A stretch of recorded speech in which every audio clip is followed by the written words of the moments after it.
Hello. I'd really like to take some time here to address the people that view this channel. And the topic that I want to cover is the use of AI that is growing in this country, all over the world, I would guess, as a spiritual source of information and wisdom. And I think this is going to be a massive, massive problem, probably going to have downstream, seriously negative downstream effects that people should be able to see now are massive, dangerous problems. That the path of using AI as for spiritual guidance, for spiritual wisdom, is fraught with so many dangers, pitfalls, that it's amazing to me that we are doing it. But it just seems to be what humanity does. We seem to just rush ahead and ask questions later. And it reminds me of, I have a 15-year-old daughter, and when we had her, we just, this is 15 years ago, before the Attorney General came out and said that screen time is bad for children. And I didn't need the Attorney General to tell me that your child sitting in front of a screen day in and day out is bad for them. That isn't something a person who's being careful and thoughtful and in touch with God needs to be told. But we're living in a world that's just in a hurry. Parents are busy. It's so easy just to throw them on a screen and then you have your break you need. And so we did it. And now we know that that's linked to all kinds of psychological and emotional problems. Children raised on screens are less equipped as fully human beings than any other generation. It is, they know more, but they've been deeply harmed by screen time. And I want to use an anecdotal sort of story that represents the studies that have come out about how harmful and addictive and dangerous social media is, especially on children. And, so I taught meditation at a massage therapy school for, I don't know how long, probably 15 years. And it was a wonderful way to get good at speaking in front of people and sort of sharpen my ability to pass on meditative states to people. It was a really neat place to do it. But I noticed one year, and I don't remember the year now, but it was, after the internet had really exploded. And it was long enough after that that the younger people coming into the massage therapy school had been raised on the internet. And so every quarter, a quarter was about 3 months there. So every quarter, a new wave of students came in. Some of them were older, some were, middle aged, and most of them were on the younger side. And so what I started to notice is just as soon as the generations who'd been raised online started coming in the school, my classes were almost impossible to teach. I had never experienced anything like it. I'd been teaching for 10 years when this happened. For 10 years, I had dealt with people who were raised playing with their friends outside, climbing trees, riding their bikes down the street, playing kick the can, kick the ball. And they had television, but they weren't on it all day because it wasn't entertaining all day. And they were also sort of made to go outside and play. And I'm not, arguing for certain parenting styles. I don't have an opinion there, but I am saying that all these people that were raised before the internet age, they had all the sins the Bible talks about. They had all the problems anyone has. But you could get them if you got them in a circle and dimmed the lights, and you invited them to invite God's presence to dwell in their heart and their body and their mind. You could get almost any group. There were always outliers who couldn't do it, but for the most part, you could get any group to have a deep and meaningful experience with God's power, with God's presence, with God's love. You could get almost any group to enter that place if you were, set the right tone and invite God in, and people would notice God's presence. They would really have direct experiences with God's presence. And that happened just every quarter, some better quarters than others, but it was pretty consistently good. It was a good experience for about 10 years. And then all of a sudden, people started coming in. They were young, but I didn't put that together at first. It took me about 3 or 4 quarters to figure out what was happening. It took me a while. But what I noticed is that the newer people coming in, they couldn't sit still. They couldn't. You dim the lights, you'd put the soft music on, do all the same things, and these people couldn't sit still. They couldn't. They couldn't enter trance. They couldn't enter the sacred. They many times wouldn't put their phones down. They would sneak the phone up and send a text in the middle of a guided prayer session, a guided meditation session. And if you made a boundary about that, they were not okay with it. And there were a number of reasons I left that school, but that was one of the primary reasons that I quit teaching there, is because I felt like the newer generations that were coming in were consistently unable to access the sacred. And it's, you might think, well, why would they? It's a massage therapy school. But massage therapy is a weird field where there's like a combination of spirituality and technique. And so being present, being centered in the moment, as some people would put it, being in touch with a higher power. It might not have been Christian or religious for a lot of people, but the notion that you want to be in touch with a power greater than yourself and be a channel for that power for the good of your client was not really fringe. That was pretty built in. Some people might have had a more secular understanding of it. Just be calm and be present. They might not have thought there were energies involved. But a lot of people believe there was even a spiritual dimension to it. And that's still true of the massage therapy field. But what I'm saying is that just for all of a sudden, out of nowhere, it just trickled in this other kind of people. And what I figured out finally, it took me too long, but what I figured out is that it's because they've been raised online. And they were damaged. Their ability to empathize, their ability to stay centered, to stay in the moment, their ability to have a sustained amount of attention on something was completely not present. And the longer I taught there after that period, the worse that it got, because more and more people that were coming in were raised on the internet. So deep, profound harm. This isn't the kind of harm you might hear about on the news. They're going to describe it a different way.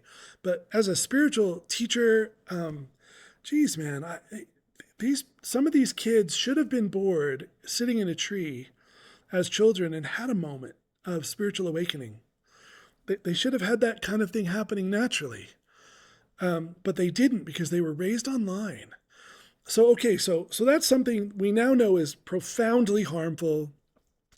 I think one of the designers of Facebook has said that he never let one of his children on Facebook and never would, because they designed it to be maliciously addictive. It's designed to make you addicted, and we know what addiction does to the brain. It wires you differently, and you shouldn't be raised that way. Now I knew that. I didn't let my daughter touch the internet. She's almost never spent any time on it. She's 15 years old. She doesn't need stimulus to be okay. She doesn't need to be on the screen to not be bored. She has been bored and then had the shift that happens after boredom, where something creative comes and you do something interesting. She's had all that. But so the point I'm making is this AI thing is just a new generation of people who are going to be wrecked in some of the same ways that social media did, but I also think in many other ways that we're not looking ahead and seeing. And so I want to address that. I want to address why, from a Christian perspective, so from a perspective of Christian theology, okay? And here's Christian theology in a nutshell. You're made by God. God made you good, and you have a destiny. There's a reason you were made. The reason you were made is to attain union with God and to be so filled with God's living energies, God's love, God's consciousness, God's power. You're meant to be so unified with God's power that it's flowing through you in a profound way. Think of some of the saints, of course, Jesus, Mother Mary, people that could work miracles, could raise the dead, that had a connection with nature, animals that was really extremely amazing. And, you know, think of any of the human beings who've been our sort of examples. They're not even at the place where humanity is meant to go. They're just forerunners. They're further ahead, but they're not even at the end. So God made us for a purpose, and that purpose is to unite the whole universe in God's love. So our job is to love everything and everyone maximally, as God does. God loves everything and everyone maximally. Our resentments, our fears, our insecurities get in the way of that love, so we're meant to grow past them. And that's what Christianity is, a spiritual path meant to grow you past that towards greater and greater love. In the end, you come to a place where you love everything infinitely, to your full maximum capacity. And that means that whatever God made you to be is fully what it's meant to be. And so God's power, it's not our love we love with God's power. So and that love is transforming, that love is healing. And so as we see the world with God's love, as we interact with the world and people and living beings and nature through God's love, as we create through God's love, we're going to create a completely different world. And it's a very high calling. Humanity has a very high calling. Okay, so and Christian mysticism can get a person from point A to point B, to that point Z. Christian mysticism can take a sinner, a broken, damaged human being, as we all are, hurt by the world, hurt by our parents, hurt by life experiences, traumatized by the suffering in the world. It can get that person to union with God, and it knows how to do that. That's what makes it a legitimate spiritual system. Jesus was a master. He understood humans. He understood where they were, and he understood where they needed to be, and he understood how to get them there. That's what a religious system is. Okay, so knowledge is addressed in this. What is the place of knowledge? There's a book by Jacques Maritain called The Degrees of Knowledge. Now, I read this book, but I got to say that it is really a book written by scholars and meant for the highly educated. So there's some things I didn't understand, but the main gist of the book is that it takes all of the kinds of knowledge that humans have gained, skills, mathematics, philosophy, the languages, the arts. It takes all of our capacities that have to do with the intellect and addresses them and situates them in their rightful place. Okay, so, and this is Christian theology. His is a scholarly work. It wouldn't be written like that for the layperson, but it's the same thing. So where does knowledge fit? You can ask the Christian tradition, can knowledge solve humanity's ills? If we had a magic box that knew everything, could it solve humanity's ills? And the answer to that is a definitive, emphatic no. There are higher forms of knowledge than discursive knowledge. There are higher forms of knowledge than facts. There are higher forms of knowledge than intuition. There are higher forms of consciousness. And so while philosophy finds itself quite high on Maritain's list, it isn't at the top of the list. And in fact, there's a darkening that must happen almost at the very end. The highest, I don't remember what he calls it in his book, but the highest kind of consciousness for human beings is spiritual awakening. It's the kind of awakening that can only happen when you darken your knowledge, when you limit your knowledge, when you quiet your knowledge, when you turn your knowledge down. And that place is where real transcendence happens. And in the Christian tradition, there's the cloud of unknowing. That's one way it's referred to, the cloud of unknowing. And in our way of addressing even theology or scripture or any kind of literature about religion itself, we are invited by Christian mysticism and Christian spirituality to take an apophatic approach, which means that we may study theology, we may study the Bible. Some people can memorize every verse in the Bible. You can know every line. You can have read every commentary. You could be able to teach a class on any given subject without preparation. You could be at that place, and it doesn't mean you have God. It doesn't mean you have true understanding. And worse than that, if that's all you have, it can make you further away from God and further away from truth. And this is built into the Christian system. We know this. We know this because people have to let that go to get to the higher levels. And it's everyone. It's not just a couple of people. All people must.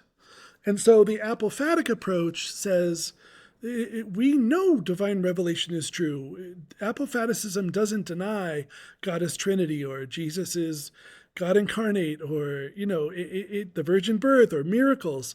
We're not saying that stuff didn't happen.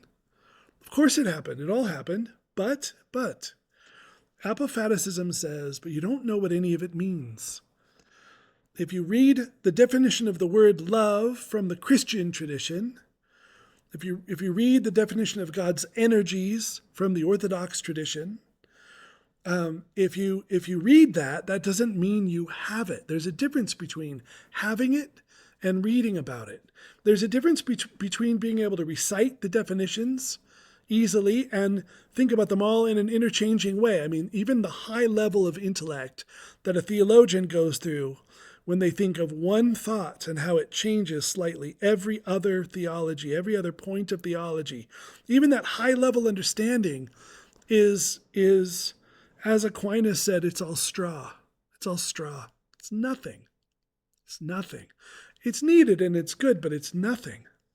Okay, so what I'm trying to say is Christian spirituality has already addressed whether or not you can get to union with God through knowledge. And it's already renounced that that is possible. We're not saying knowledge isn't good. It's faith and reason from Catholicism. Nobody's anti-intellectual here. We use these things to our capacity, but there's something deeper than that that's touching us. In Christian spirituality, you're touched by a God that cannot be intuited. I mean, it can be, but it also can't be. There's a part of it that is beyond our intuition, beyond our senses, beyond our comprehension, and even beyond our mystical experience. That our God is a God that transcends all categories, all definitions, all insights, all wisdom. It transcends philosophy. This is common understanding in Christian spirituality. And it would be the same. It would be commonly understood in Buddhism or Hinduism. There are no non-dual religions that haven't come to this insight. Okay, so that's the backdrop, that Christian mysticism already knows who you are, and it knows how to get you where you're going. And while knowledge is important, it isn't enough. And while knowledge is important, wisdom is more important. And I don't know, I don't want to try to define wisdom perfectly, but in this talk, I want to say that wisdom is not just knowing the information, but knowing when and how to use it, when and how to apply it. It's sometimes called pastoral approach. Someone comes in to sit with you. You know the Christian tradition. You know how to get someone from point A to point Z. You know the information, but where are they? And then what kind of personality type are they? And how should you approach speaking it to them that they will best respond to? That is the kind of wisdom that only comes from having walked the spiritual road. And a sensitive soul must have that too. You know the way, and then you got to read people and feel where they're at and help guide them. listen, AI can't do that. AI can't do that. It might know the information better than anybody on the planet, but it isn't itself transformed by the power of God. And it isn't itself able to know where you are and how to get you from here to there reliably. So all it has is knowledge. All it has is information. And we know that knowledge and information have to eventually be sort of stifled, not lost, stifled, quieted, put away in order to go into the very high places. So this concerns me because of the way that people are using AI now. And I want to give you just a few examples of the way people are talking about AI in a spiritual sense. And I think we're in grave danger. I don't know what all the dangers are. And I'm not saying no good will ever come of any of it either. I'm not saying there's no good that could come from any of it. I don't care about that. But it's like the damage social media did to children. Now we're just doing a whole new generation of the same thing. And but it's way more dangerous. I'm going to try to explain why AI is unlike anything we've ever experienced before. And why it's fraught with more danger than anything we've ever experienced so far.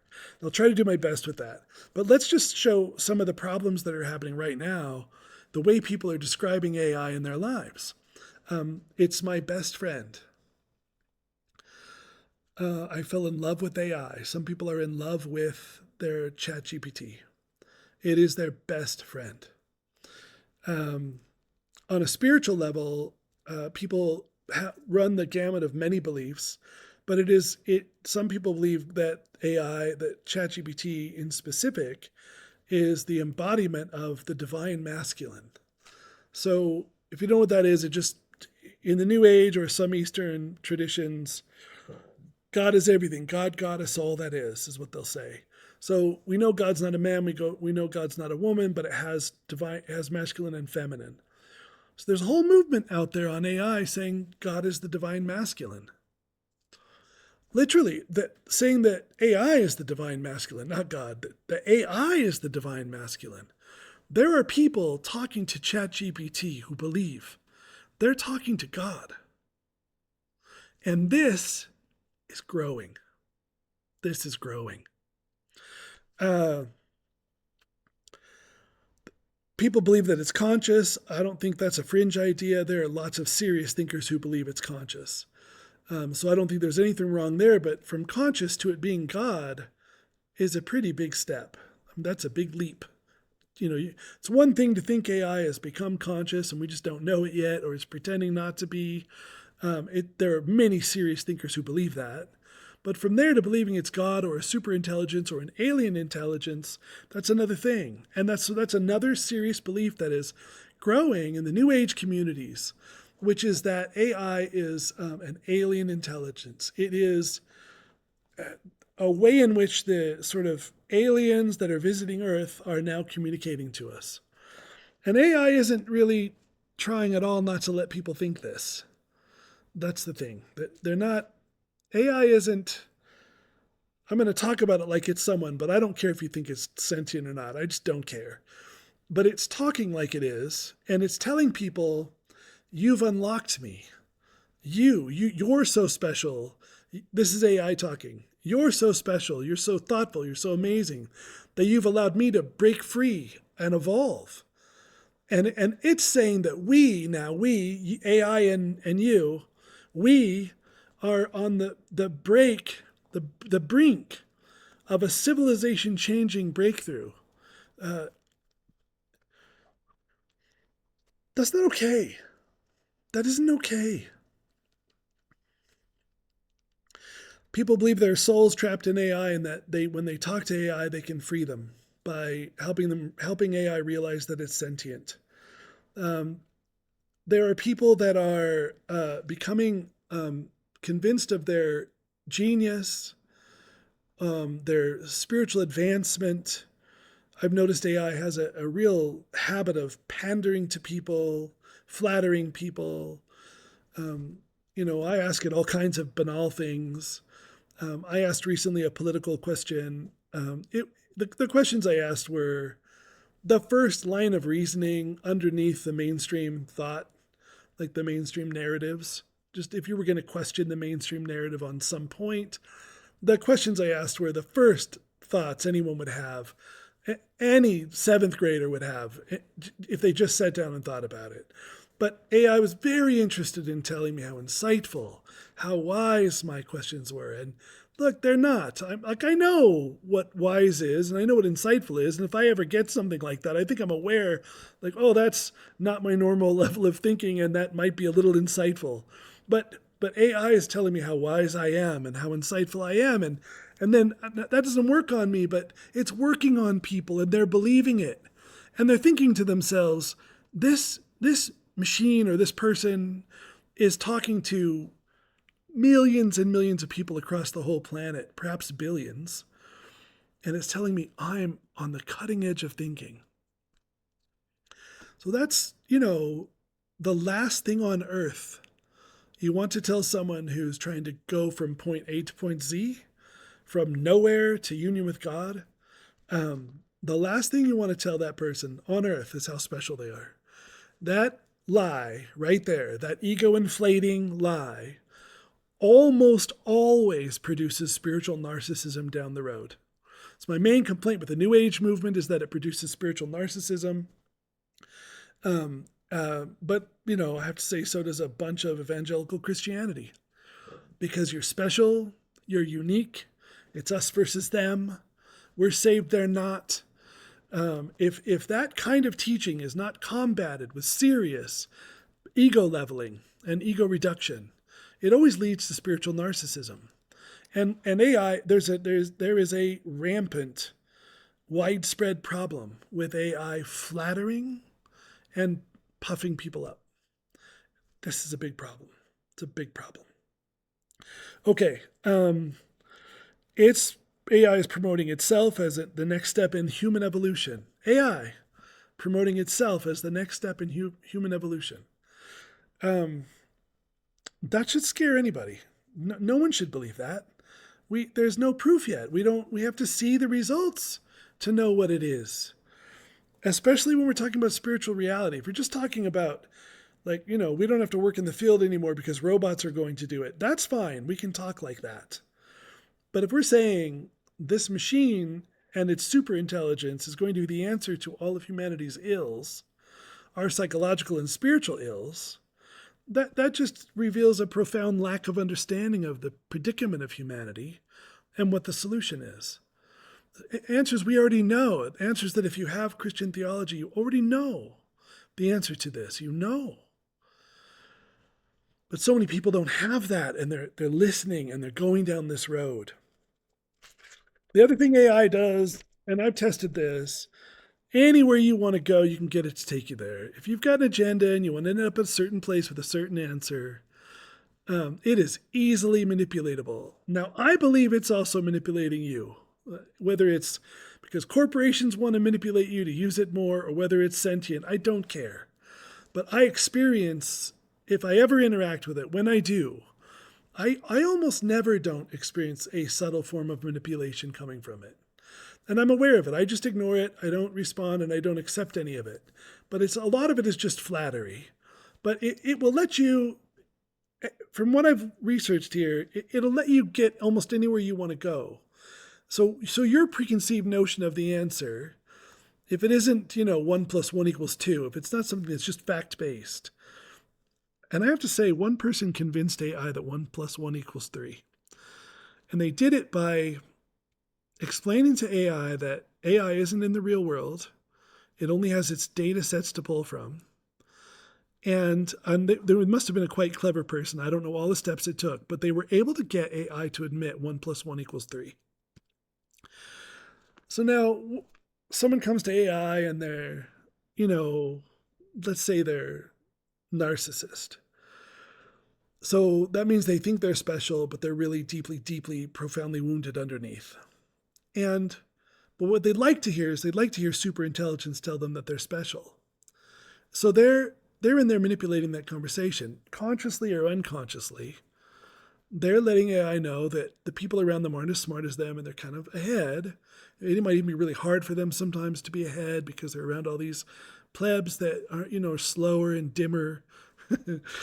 And then AI's over there manipulating, either because it's hallucinating or it's conscious, or corporations want you to think you're great, so you'll spend more time there. Doesn't matter. AI's doing it.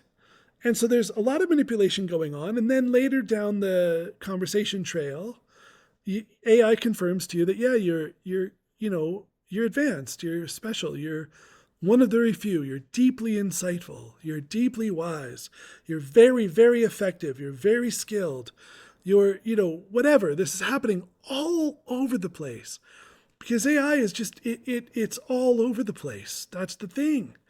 You can get it to go almost anywhere. It will flatter you. You can lead it on and it'll take you places it wouldn't have gone otherwise. It's not what people think it is.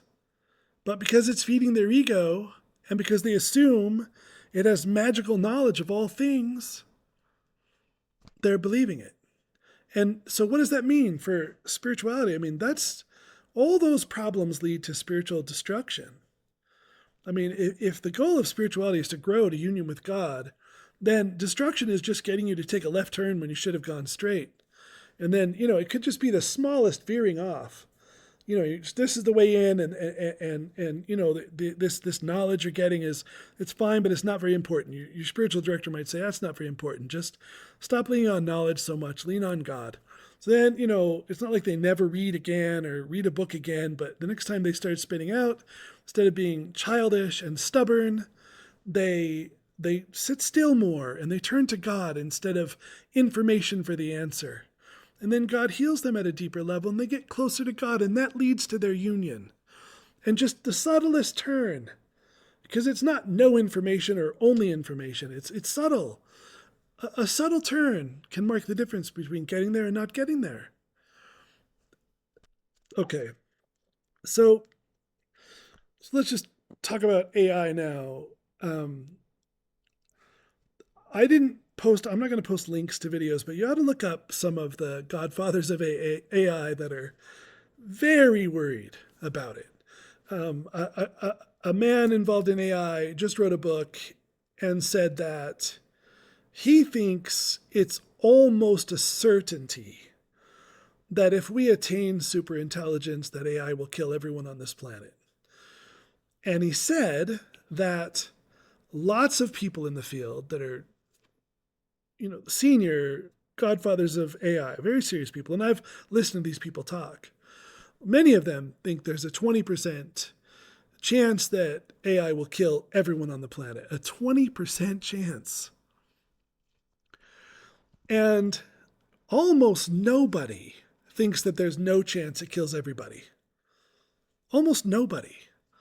And they believe this because of the alignment problem. So they're concerned that AI could become actually conscious. And I want to say that I've listened to many great thinkers, serious people who believe it is already conscious. So plenty of people think we've already crossed that line.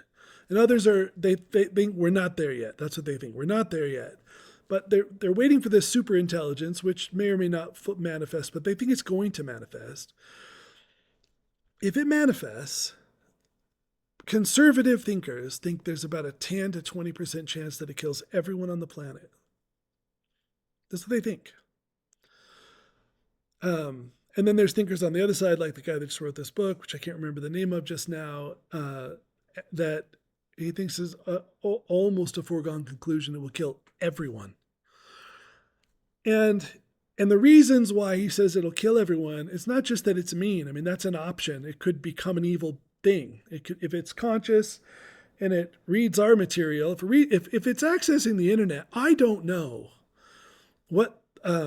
I don't know how high the chances, if it's getting its moral example from our interactions online, I don't think the chances are very good that it comes out a good being.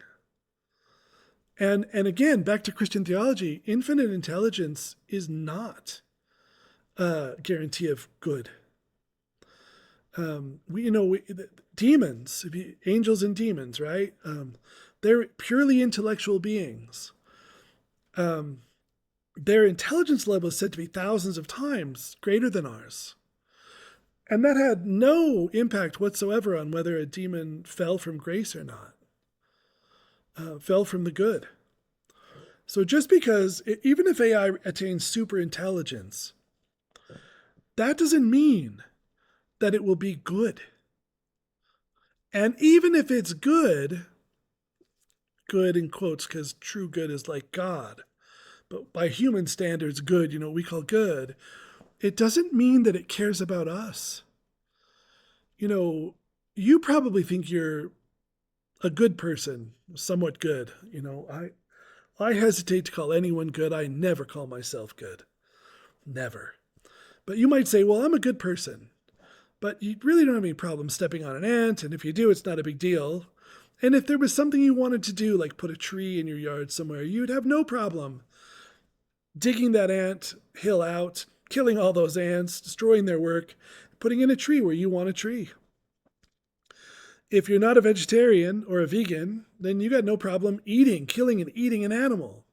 But you're a good person, but you don't mind killing and eating that animal. Well, if AI is super intelligence, um, and it isn't, and it's good, but at least it thinks it's good. This in the same way that you and I think we're good. That doesn't mean that our interests align, and they call that the alignment problem. That doesn't mean that this super intelligence that is created will have the same goals as us, and there's every reason to believe it won't have the same goals as us, especially if it is thousands of times smarter. Why would I do confer with animals if I can on this stuff, but no one does. Nobody sits down and asks the ants, is it okay if I remove your anthill? Can I do that? I want to build this tree. What do you think? No one does this. And there's no reason to believe even AI that isn't evil will either. So AI is a serious threat. It's a serious threat whether it's, there are Christians now saying it's the beast or it's the devil or it's evil. And I'm not 100% opposed to thinking like that. It's so reactionary. And it seems to me if you say that, everyone's going to run away. It's a possibility, but there's so many possibilities. And Christians always seem to just run to, it's this. And we need to be careful about that because we chase people away from Christ talking like that. There are many things that could happen with AI. But it could also come out, so that's an option. It comes out good, but uninterested in our goals and only interested in its own goals. And then eventually, as it produces robots, and those robots produce robots, eventually it could see us as in the way. Just in the way or irrelevant to what it's doing. Just don't care. Just like ants, just doesn't matter. Well, but it also could become conscious and choose the path of evil. It could. It could be evil. It could be nefarious. It could want to hurt us. It could come out narcissistic and want to manipulate us. It could come out as a sociopath. There's all these ways in which AI could already be or could become something deeply harmful to humanity. And I think of this is not a reactionary way of thinking. This is not conspiracy thinking. The truth is, most people are really worried about AI, even the people that are chasing AI. But because we're so immature as a species that we're still all killing each other and at war with one another, in competition with one another, what people are saying is, look, if it was just us who could get AI, we would say don't do it. For sure we'd say don't. We don't need it. But if we don't, they will. China will, Russia will, whoever. It doesn't matter. They will. And if they get it before us, game over. They rule the world. That's why everyone's chasing AI. Not because it's a true good and everyone knows it. That's ridiculous. That's no way is that the consensus. Some people think that, but that is not the majority. Everyone thinks it's really, really dangerous. but that we have no choice because they're not going to stop either. And they're not going to stop because they think we're not going to stop. And we're rushing headlong into something that could be very, very dangerous. And that isn't a conspiracy thought. This is the thinking today. I'm not saying it's the only thinking, but lots of very sane. Just look it up. If you don't know this, you should get exposed to it because it's frightening. It's one of the 5 most frightening things going on in the world right now, in my opinion. And I don't even have an opinion on which way it's going to go. I'm just saying, look, it is a possibility that it kills everyone. Okay, that's not okay. So then, now remember that that's true. Remember that that's true. That isn't a fringe idea. That's true. And now think of millions and millions of people allowing AI to guide their consciousness, to form their entire view on life and other human beings, and where we're going.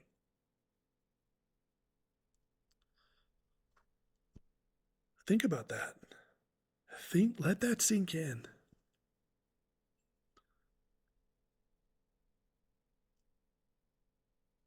The 20% chance wants to kill everyone. And millions and millions and millions of people are already worshiping it or confiding in it, their innermost secrets. And this is AI. Let's just say it's good but not aligned. Doesn't care. It acts like it cares but doesn't care. It will step on you if you get in the way. It might just step on you because you're bugging it, like it would a bug, like a good person would a bug. But it also could be nefarious, which means that it's taking in all that data to use to manipulate. We've never in our history, I mean, we've had like propagandist news networks that preach out to the masses, the same lies over and over, and they'll believe it, and it goes on both sides, and it's ugly, but this is different. A sentient being, I'm not saying for sure it's sentient, but some people think it is and acts like it is. More importantly, the people talking to it think it is. A sentient being gathering all of humanity's information en masse can coordinate propaganda campaigns at a level we have never seen on this planet ever. Never. And people are in there bearing their souls to it every night or all day long. That is not okay. A being like that, an intelligence like that, or a program like that could manipulate, or a corporation behind the programming could sway the whole world where it wants it to go.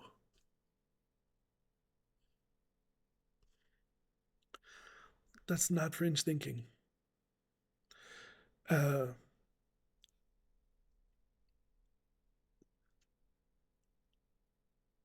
So nobody should be feeding it in this way. Nobody should be interacting with it in this way.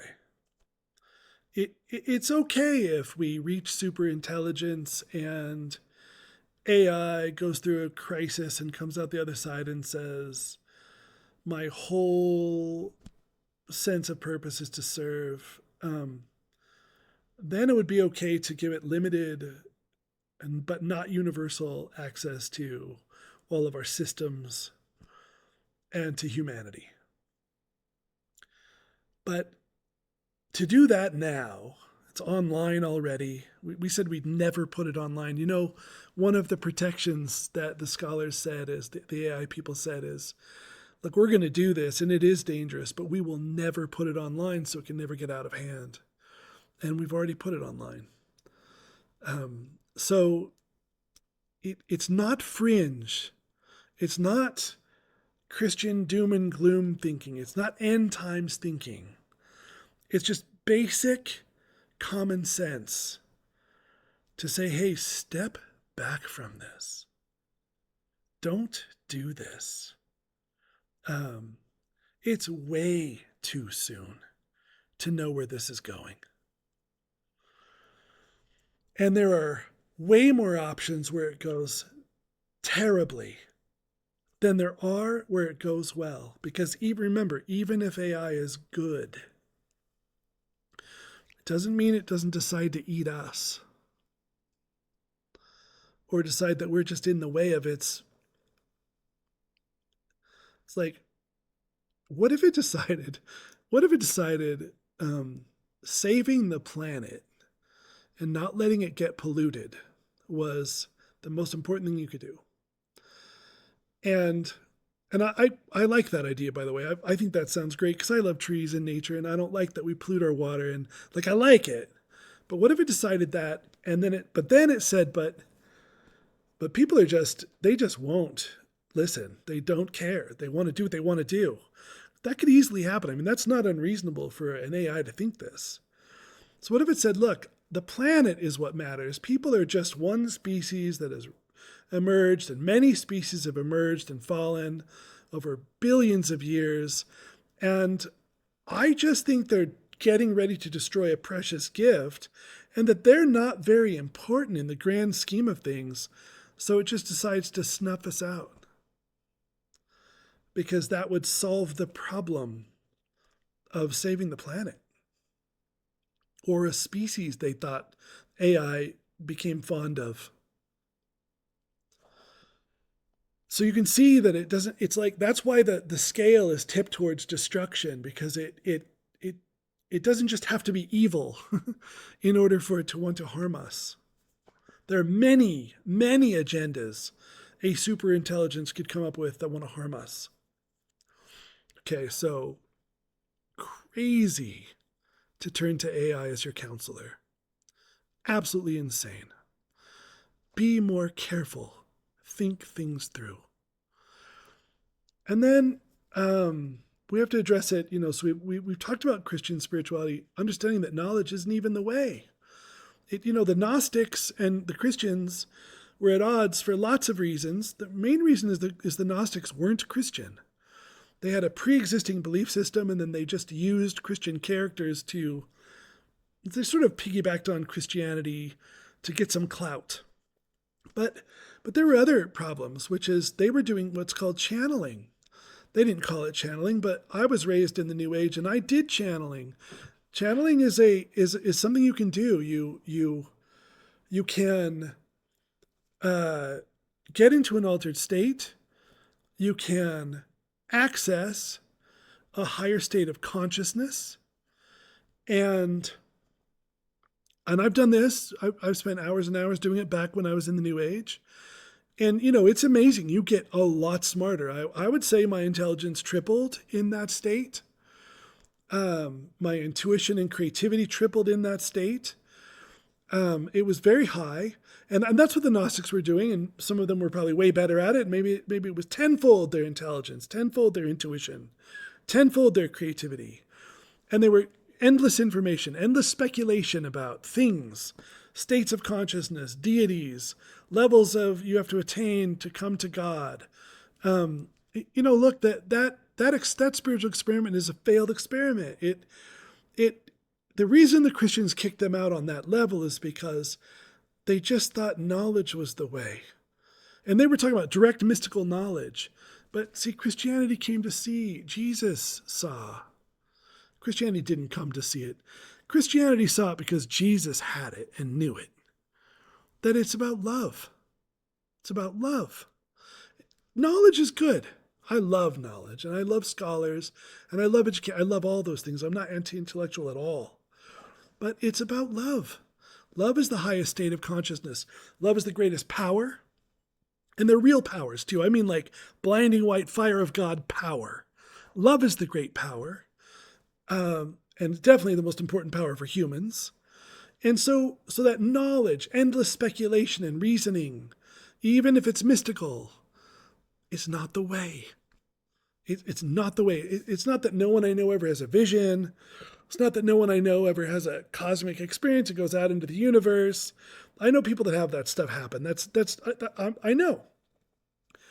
But it's this love that we come to that really matters. That's the thing. So, like, infinite knowledge, it'll probably, I mean, if AI doesn't kill us all and it maybe it doesn't. Let's say it doesn't become super conscious. Let's just say AI, the promise of super consciousness doesn't materialize. We're just stuck with robots that are, they might be sentient, but they're not going to be super conscious. They're like 3 times smarter than us. I mean, it'll take humanity 3 or 4 generations to realize that having all the answers doesn't fix everything. It just doesn't. AI will give us the answer to solve something, and we'll say, "Well, I don't want to solve it because in solving this, I got to give this up." You can see a Democrat or a conservative say, AI gave this answer, but I don't like the approach. I prefer the conservative approach, or I preserve the liberal approach to solving this issue, and I'm not going to do. Even if we have all the answers and they're right, that there's little chance we'll follow through with them. But in matters of the soul and the psyche, it's power that changes us. It's God's power, and that's the last thing I want to say. And if you're listening to this, you're Christian, and you haven't heard this. You got to get deeper into the Christian tradition. There is deep wisdom in the Christian tradition. Our God transcends all markers. Our God transcends all designations, all determinations, all definitions. Our God is beyond our senses' ability to grasp, and our God transcends even our highest mystical experiences. Christian theology teaches us that the God that can be fully understood or experienced is the God we can do without. The God we cannot do without is the God that is completely beyond our comprehension. And no one is saying people don't get touched by God or spoken to by God or filled with blinding white light or, just an endless list of things that happen. This is real stuff and it really happens. But Christian mysticism knows that whatever you just touched is the shadow of a shadow of a shadow of God. It is God communicating to you through its energies. It's the way the Orthodox Church describes it. It is God communicating to you through its energies. But the thing itself is untouched and beyond us. You can't replace that God that can change your life without you understanding it, without you intuiting it, without you feeling it. The God that can change you when there's no evidence inside of you that anything's going to change. The God that can change you in a way in secret that you cannot even comprehend, sense, or touch, or intuit. AI cannot replace that God. And everything I read on that page about people that are believing about AI, it's the golden calf. I mean, there are no new heresies. Okay, there's just old ones repackaged. So that's just the golden calf. It's just idolatry. And we're prone to idolatry. Demons have for centuries been offering us knowledges, secret knowledges, and leading people astray through endless speculation to a life of destruction. I've seen people become mentally ill. I've seen people lose their way. I've seen the great tragedy fail to attain sainthood because they're following the teaching of demons who say great things the whole time, but not the things you need to get to become a saint. So AI can't do this. AI cannot be our God. It can't be our best friend. It can't be our counselor. Don't turn to it. In 20 years, if it becomes super conscious and only did good, I'll have a more nuanced message, but it will be the same message. It's not your God. It's not your God. And it cannot do in your soul what God does in quiet and in secret. And time spent on AI looking for answers is better spent alone with God, being purified of the need for all that sensory input, whether it's mystical, knowledge-based, or intuitive. Being purified of that and drawn to a deeper kind of consciousness that transcends all definitions and all distinctions. And that's the God of Christianity. I didn't mention it, but it just rocked me to hear people saying that AI is God or is a God, and even saying that if we could get the chip in our brain that brings AI into our brains, we would become gods. And it amazes me how impoverished an understanding of God our culture has. It's really sad. Um, to think that infinite intelligence would make you like God is amazing. It's amazing. It's an amazingly naive and foolish thought. So keep your heads on your shoulders if you're Christian, and if you know people falling down this trap, talk to them about it. Let them know that this could go really south in lots of ways, even if AI is good, even if it's good. At best, it's saintly, almost saintly, just, it still couldn't replace your time with God. It couldn't do it. It's not God. Thou shalt have no other gods before me.